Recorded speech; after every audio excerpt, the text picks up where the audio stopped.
салом дӯстон, инак ширкати дорувори софсавдо тахфифи соли нави худро оғоз намуд. Барои зиёд кардани риш ё барои зиёд кардани мӯи сар ё барои кам кардани вазни худ ё зиёд кардани вазни худ ё барои зиёд кардани қувваи мардинагӣ ба ширкати дорувори софсавдо муроҷиат кунед. Барои дархостҳои худро равон кардан аз сайти софсавдору истифода баред. Рақамҳо дар рӯи экран. Доставка ба ҳама шаҳрҳои Федератсияи Россия барои соли нав то хонаи шумо бепул мебошад. Шаҳрҳое ки берун аз Россия ҳастанд дар муддати 2 рӯз доставка карда мешаванд.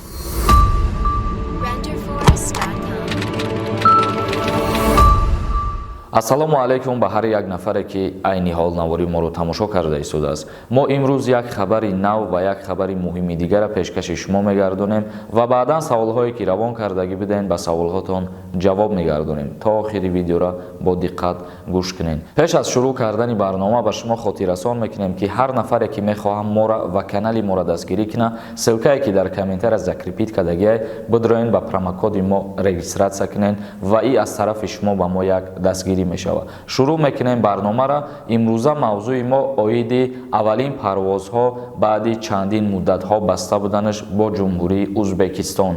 Яъне ки сар карда аз 5 январ ҷумҳурии Тоҷикистон бо Узбекистон парвозҳои худша шурӯъ мегардонад. Ира хабар додагиай дафтари матбуоти ҷумҳурии Узбекистон. Ҳозир бо ба шумо мехонем, бо диққат гӯш кунед нусхаи ҳамон хабар. ҷумҳурии Узбекистон санаи оғози парвози ҳавопаймо миёни Душанбею Тошкандро баъди танаффус бо далели беморӣ эълон кард.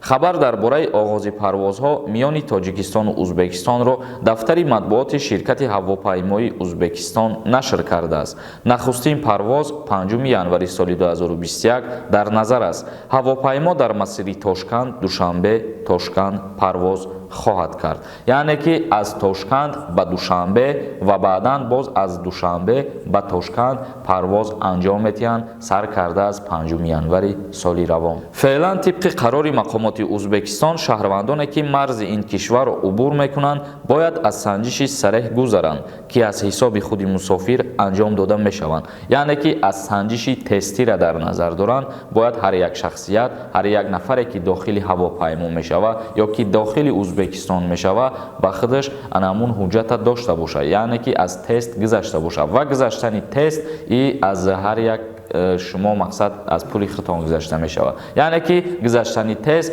аз чиптаи шумо ҳисоб карда намешавад. алоҳида аз чипта шумо сум метиҳену аз тест мегзаред. яъне ки ҳар як шахсияте ки дохили ҳавопаймо мешавад ё ки дохили Узбекистон мешавад бо худаш бояд аз тест гузаштагӣ бошад, ҳуҷҷат дошта бошад ва аз тест гузаштан берун аз харидорӣ кардани чиптаи шумо. яъне ки берун аз чиптаи шумо боз шумо пул метиҳед ва аз тест мегзаред барои бемор набудантон. ва ногуфта намонад ки парвозҳо миёни Тошканд ва Душанбе яъне ки ҷумҳурии Узбекистон ва ҷумҳурии Тоҷикистон аз моҳи марти соли 2020 баста шуда буданд бо сабаби беморӣ ва хушбахтона аввалин парвоз рӯзи 5 январ сурат мегирад. бародарони азиз, акнун мегзарем ба қисми хондани комментарияҳо. бо диққат гӯш кунед. Салимҷон навистай: ассалому алайкум акай Сормон, аз шумо хоҳиш менамоям ҷавоб диҳед. Акай, ман гражданини Российской Федератсия. Оё ман метавонам Россия даромада? Албатта ба воситаи гражданствои бародарат низ метавонӣ рафта. Арахимов Авзал навистай: салом алайкум акай Сормон, ман метавонам ки ба основанияи холам гражданини Россия ҳаст, ма агар метрискама алиш кунам ба номи холам кунам, загранмам алиш кардан ҳатмӣ ҳаст ё ки не? ба ному фамилияи холам кунам равам, илтимос ҷавоб гӯед. дар ҳолате ки ту ному фамилията иваз мекунӣ ё ки фамилията иваз мекунӣ, ту ҳамаи ҳуҷҷатгузориҳота аз нав мекунӣ. ту дар иҷоз қайд кардагӣ ки бояд загранта ту иваз кунӣ ё ки не, ҳамаша иваз мекунӣ. ту дар ҳамин зиндагӣ чӣ документи дорӣ, мисол аттестат, диплом ё ки военный билет агар дошта бошӣ, умуман ҳамаи ҳуҷҷатота аз сари нав ҳуҷҷатгузорӣ мекунӣ. Саидчон Нигматов нависад: салом алайкум брат, саволи мада ҷавоб медодӣ. бахшишу сеюм боршид менависам, ҷавобша нагирифтам. ма гражданини Российскии Федератсия бародари ман метавонам омада ба Россия? Албатта бародари азиз, барои чӣ мо ба баъзе саволҳо ҷавоб намегардонем? Барое ки дар як мавзӯъ ҳамин гуна саволи худат борӣ мумкин ки 10 кас савол додагӣ бошад, лекин мо якташа ҷавоб мегардонем ва мехоҳем ки аз ҳамин якта савола ҷавоб гардондагӣ дигарро ҳам низ ба худшон қабул кунанд ҳамин чиза. яъне ки ҳозир ин ама дар аввали видео ҳамин савола ҷавоб додам, бо дар байни видео ҳамин савола ҷавоб додам. ман ҳамаи ҳамун комментариёро агар бигирам, ҳамин савол мумкин 10-15 бор омадагӣ.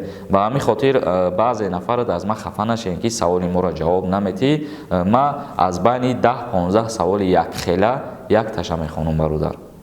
Раҷабов нависай: акай Сорбон, илтимос эълон кун. Ман дар метрои Котельники кор мекунам. Як паспорт ёфтам ба номи Муродов Парвиз Раҷабович. Илтимос бародаро эълон кунен, ин бародар касе ки бошад дар ҳамин номеро занг занен. 8-991 763 92 02 паспортча омада бигира. Ина бародаро касе ки ана ҳамун шахсията, яъне Парвиз Раҷабович, Мурод Парвиз Раҷабовича мешиноса, паспортча гум кардагӣ бидай. касе ки ҳамун бародара мешиноса, ҳамун рақамода занг бизана, рафта паспорти худча мегира. Бозоров Шамик нависай: ассалому алайкум акай Сорбон. Номи ман Шамсиддин. Хаста набошед, беҳтарин хабарҳоро ба мо мерасонед. Аллоҳи меҳрубон шуморо дар паноҳаш нигаҳ дорад. Як савол дорам. Аз Тоҷикистон чӣ хел билетҳоро дастрас кардан мумкин аст? Душанбе ва аз Хуҷанд ҳам мешавад. Бемалол бошад ба ман ҷавобашро медодед. Ман интизори барномаи шумо. Ба шумо барори кор акай Сорбон. Аз Тоҷикистон аз аэропорти Хуҷанд ё ки Душанбе ё ки Кӯлоб дар ҳолате ки ягон аснавания дошта бошӣ, бемонеагӣ метавонӣ ки озодона чипта харидорӣ кунӣ. Аз Кӯлоб, Душанбе, Хуҷанд. Амин Раҳмонов нависад: салом алайкум акай Сорбон. Акаҷон, барои студентҳо ягон чора дидагӣ нестанд, яъне ягон хабар нест. Пешакӣ ҳазор раҳмати калон акал. Мутаассифона ягон хабар нест. мо ҳаррӯза хабарҳое ки пешниҳоди шумо мекунем, ҳамун хабарҳо значит ки шидестанд, дар ҳақиқат далел факт доранд ва дар бораи чизе ки мо гап назадем, значит ки дар ӯ бора ҳоло ягон қарор, ягон хабар нестай ва аз пеши худмон мо гап зада наметавонем. Шогир Тивей навистай: дизлайк мемона, бимрен, ай бахилитона, маъқул нест тамошо накунен. Иншааллоҳ хайри бараката кам накуна. Иншааллоҳ ки худованд ягон подоше бар зами и чизо ба мо метия ва мо зид нестем ки мора чӣ мега, гапи қабеҳ мега, дизлайк мемона ё комментарияи бад мемона. Бигзор ки вай барои кори бадаш худаш назди худованд ҷавоб гардона.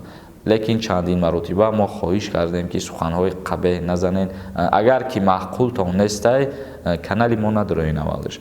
агар ки канали мо даромаден, ба одобона рафтор кунен, беҳтарин мешавад. Давлатов навистай: ака кишти айхандара, мо физически трудем, какой удалёнка, ҳамаи и грузчикай, уборщикай, дворникай. ака бародари азиз, дуруст қайд кардагӣ ҳастӣ дар и корҳое ки худат номбар кардӣ. ҳастанд бисёр нафарон кору фаъолият мекунанд, лек боз ҳастанд нафароне ки дар дигар ҷойҳо кору фаъолият мекунанд. ба ҳамин хотир мо ӯ чиза номбар кардем дар барномаи пештарамон. Маҳмад Саидов нависад: салом акай Сорбон. Ман яке аз мухлисҳои шумо, ака 5 моҳшид шуморо гӯш мекунем. ака як савол доштам.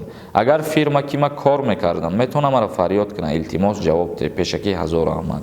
бародари азиз, фирмаи те агар яке аз биноҳои сохтмонии давлатӣ бошад, албатта ки имконпазир аст. ва агар ягон обични фирма боша, мисол мегирем, агар ягон фирмаи собун ё фирмаи ягон хурд бошаву приглашение равон кардани боша, мутаассифона и ҳолата ба назар гирифта намешавад. Сафарова нависад: салом акай Сорбон. через Турция метавонем Москва рафта? Мутаассифона через Турция намешавад Москва рафта. тамошобинони азиз, видеоро ҷамъбаст мекунем. барномаҳои нави мора интизор бошен ва ҳар нафаре ки мора дастгирӣ мекунаву ба мо боварӣ дора, миннатдории худмона баён мекунем, чунки чандин вақтҳо шид шумо мора ҳамроҳӣ мекунем ва мо низ баҳри шумо кӯшишу ҳаракатҳо мекунем ки то чени медонистагии худмон ба шумо каме илму маърифати ҳуқуқӣ ё ки хабарҳои нав ба нави ҷумҳурии Тоҷикистон ё ки Федератсияи Россияро ба шумо пешниҳод бигардонем. ҳазор раҳмати хидмат ба ҳамаи шумо мерасонам бародаро. дар канали Юристиҷаи обуна шидана фаромӯш намекунем. худованд ҳамаи мо шуморо нигаҳбон бошад.